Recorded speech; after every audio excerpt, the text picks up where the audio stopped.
Bonjour à vous. Alors, me voilà en direct sur Facebook et Instagram en même temps. Alors, ça démarre tranquillement. C'est bon, je suis en direct sur Facebook aussi. Bonjour à vous. Bon, je suis Aurélie. Pour ceux et celles qui ne me connaissent pas encore, je vais me présenter rapidement. Voilà, moi j'accompagne les personnes, essentiellement les femmes qui souhaitent accéder à un rythme de vie plus tranquille, ce qu'on appelle la slow life, et qui pour cela sont prêtes à sortir des sentiers battus pour aller expérimenter d'autres façons de vivre, d'autres façons de réfléchir, d'autres façons de visualiser sa vie. Et dans ce petit cycle de vidéos dont je vous ai parlé, que je vous ai présenté il y a quelques jours, j'avais envie, donc j'ai déjà commencé au mois de septembre, et donc là sur ce mois d'octobre, j'avais envie de finaliser toute une réflexion sur le rapport à l'argent et le rapport au travail. Parce qu'en fait, quand on a envie de faire autrement, quand on a envie d'adopter un mode de vie plus slow, plus léger, plus joyeux, moins centré sur le travail, la course, prendre plus le temps, mettre en priorité ce qui est vraiment important pour soi dans la vie, eh bien automatiquement, il y a une remise en question qui se fait par rapport à à quoi je passe mon temps, à quoi je octroie mon énergie. Donc ça, je vous en ai parlé dans une vidéo qui date du 19 septembre, où j'ai parlé de l'énergie de l'argent. Et là, j'avais envie d'aborder une autre thématique qui était vraiment le travail, et avec un titre un petit peu scandaleux, mais vous allez comprendre pourquoi, qui est... alors attendez, j'ai un petit souci avec... Là... Ouais, c'est plus net. Ok, c'était ma webcam qui avait du mal à faire la netteté. Tout va bien. Et donc, avec une thématique un peu scandaleuse, j'avais envie, c'était... le thème, c'est « Nous sommes une génération de feignants ». Alors, moi, je suis née en 78, c'est-à-dire que je suis née au moment où les papas étaient encore très au travail, les mamans étaient encore un petit peu à la maison. Alors, dans ma famille, c'était un peu différent puisque c'est ma mère qui travaillait. Et alors mon père aussi, mais mon père a eu le temps de développer une activité professionnelle à son compte. Ma mère était celle qui rapportait le plus d'argent à la maison, donc c'était déjà un peu spécifique. Mais je sais qu'on était à la période, en fait, à cette génération-là, nos parents, pour ceux qui me regardent, donc moi je suis des fins des années 70. Et si vous me regardez et que vous êtes nés après 80, ça va vous parler aussi. C'est une génération où les papas se sont un peu tués à la tâche en général. J'ai la vision du papa qui part travailler le matin, qui rentre le soir, qui est complètement crevé. On n'est pas encore au papa qui se pose avec son journal dans le canapé et qui laisse la mère tout faire, mais on est encore à cette jonction-là. Et ce titre-là, nous sommes une génération de feignants, je le dédie en fait à cette génération d'hommes qui a beaucoup travaillé, qui n'a pas toujours vu ses enfants grandir et qui a cette vision du travail comme quelque chose de hyper gratifiant, puisqu'en fait l'homme à l'époque et la femme à partir des années 80 aussi avec le féminisme, s'est beaucoup retrouvé dans le fait de travailler, de faire garder ses enfants et tout ça.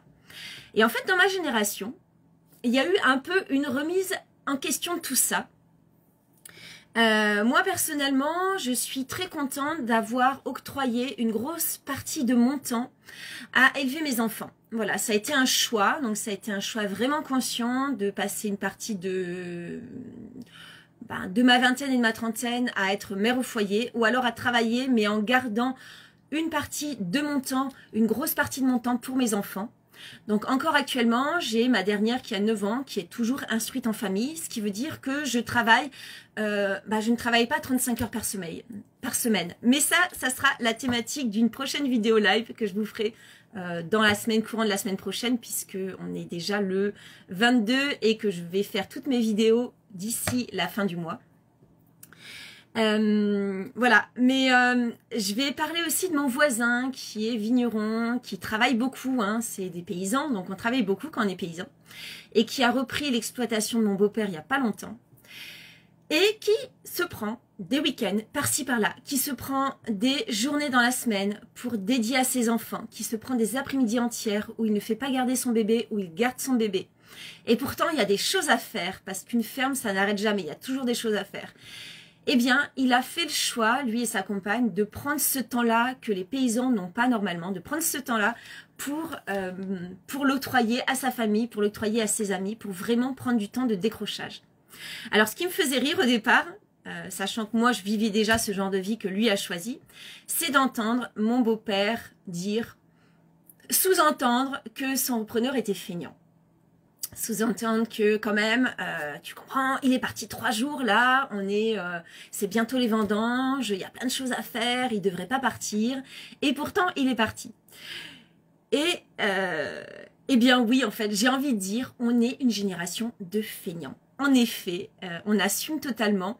On a choisi, alors peut-être pas tout le monde, hein, mais je sais que dans les personnes qui me suivent, dans les personnes avec qui je discute au quotidien, qui sont même pas toujours dans un choix de slow life, il y a quand même cette sensibilité de se dire, ok, est-ce que c'est vraiment prioritaire de passer mon temps à travailler ou est-ce que j'aurai d'autres priorités dans la vie? Est-ce que vraiment j'ai envie d'attendre la retraite pour vivre? Est-ce que vraiment j'ai envie d'attendre que mes enfants soient grands pour être disponible pour eux?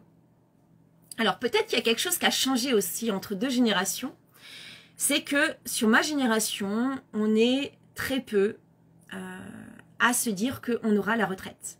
Donc en fait, il n'y a plus cette idée de travailler à fond pour pouvoir profiter plus tard, d'avoir la retraite et d'avoir le temps de faire tout ce qu'on voulait faire quand on travaillait et qu'on fera plus tard. Ça, effectivement, c'est quelque chose sur lequel on fait un peu une croix. Moi, personnellement, j'ai jamais assez cotisé pour me dire je vais avoir une retraite pleine. Donc en fait, je suis un peu à la retraite tout le temps.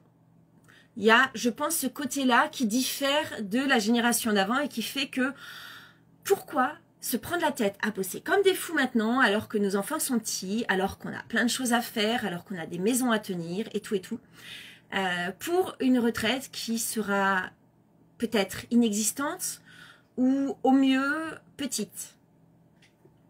Donc il y a vraiment toute cette réflexion sur ma génération où on se dit, en fait, à quoi ça sert? À quoi bon? Et puis, il y a le fait aussi que on travaille maintenant. À l'époque, on travaillait vraiment pour gagner de l'argent. Maintenant, pour gagner beaucoup d'argent, il faut trouver le bon filon, il faut se former tout le temps, il faut... Enfin, c'est laborieux. Ou alors, il faut vraiment avoir fait des hautes études et avoir des salaires à 5000 balles. Mais c'est pas le cas de tout le monde, en fait. Voilà, on voit bien qu'il y a beaucoup de travailleurs pauvres, on voit bien que d'aller travailler au SMIC, c'est pas assez pour finir les fins de mois, pour boucler les fins de mois. Il y a toutes ces raisons, je pense, qui font que on n'a pas toujours envie d'aller s'épuiser pour un travail qui est payé au SMIC. On n'a pas toujours envie d'aller bosser à plein temps. On n'a pas toujours envie de travailler comme des fous, même si le RSA devient conditionnel, même si tout ça. Donc en fait, moi ça a été mon choix et je vous en parlerai un peu plus sur les prochaines vidéos. En fait, j'ai vraiment mis en priorité ma famille, mes activités, les activités qui me font plaisir et tout ça pour garder le plaisir de continuer à accompagner les personnes que je coach, les personnes que je forme et sans m'épuiser à devoir être rentable, à devoir bosser comme une folle et ça c'est vraiment un choix de notre génération. Donc si toi ça qui me regarde, c'est quelque chose qui te parle, que tu as vraiment envie de mettre de la lenteur, de reprendre un rythme plus humain, plus adapté à tes envies, que tu as envie de remettre d'autres priorités dans ta vie que de bosser à fond, même si ton boulot te plaît. Parce que moi, mon boulot me plaît beaucoup. J'adore ce que je fais, j'adore vous accompagner, j'adore vous former, j'adore tout ça. Mais j'ai aussi d'autres priorités dans la vie, j'ai aussi d'autres choses qui me font kiffer. Et j'ai réussi à trouver un équilibre dans tout ça. Et ça, c'est ce que j'apporte comme plus-value aux personnes que j'accompagne. C'est comment trouver un équilibre financier, temporel, dans toutes ces priorités. C'est-à-dire travailler, gagner de l'argent, c'est pas toujours en travaillant, ça peut être d'une autre façon. Donner du temps et de l'énergie dans auprès de ses amis, auprès de ses proches. Ah, j'ai la vidéo sur Facebook qui s'est mise en blocage. Ok, on va voir si ça reprend. C'est pas grave, sinon vous aurez la suite plus tard. Voilà, donc si ça c'est quelque chose qui vous parle, eh bien, vous cliquez dans ma bio. Vous prenez un petit rendez-vous avec moi pour en discuter. On va pouvoir, je vais me dédier à vous pendant une demi-heure pour voir un petit peu quels sont vos projets, quelles sont vos envies, quelles sont vos priorités de vie. Et à partir de ce moment-là, vous verrez si vous souhaitez que je vous accompagne. Ce qui est sûr, c'est que ça, c'est... moi, j'ai plus envie que les personnes autour de moi s'épuisent au travail. J'ai plus envie que qu'on travaille en fait pour des clopinettes. J'ai plus envie que y ait des parents qui ne voient pas grandir leurs enfants. Tout ça, je pense que c'est prioritaire. Je pense que c'est pas plus tard en fait que la vie elle est. La vie elle est là maintenant, elle est là actuellement. Et plus tard, bah c'est plus tard. On ne sait pas si on sera encore en forme à la retraite. On ne sait pas si on sera encore vivant. C'est maintenant qu'on a envie, enfin moi personnellement, je vais parler pour moi, je sais pas toi qui me regarde si c'est le cas, mais moi c'est maintenant que j'ai envie de vivre ma vie. J'ai envie de pouvoir profiter de mes proches, j'ai envie de pouvoir profiter de mon temps, j'ai envie de me former, j'ai envie de développer mes connaissances. Voilà, donc ah, coucou mon fils. Voilà, donc si tout ça, ça te parle, ben tu cliques dans ma bio, tu vas voir, il y a un lien pour prendre rendez-vous et on en discute. Et dans ce cas-là, je peux t'aider à remettre aussi en priorité des choses dans ta vie qui ne sont pas ton activité professionnelle, qui te permettront de gagner du temps pour toi, de ne pas être en difficulté financière non plus, puisque moi j'ai trouvé l'équilibre boulot, rentrée d'argent et vie personnelle. Et tout ça c'est possible. Et tout ça, je le transmets par le biais du coaching que je propose pour les femmes. Voilà, femmes du nouveau monde, créatrices du nouveau monde avec moi. Je vous fais des gros bisous et je vous dis à tout bientôt pour une prochaine vidéo sur l'argent et le travail. Ciao!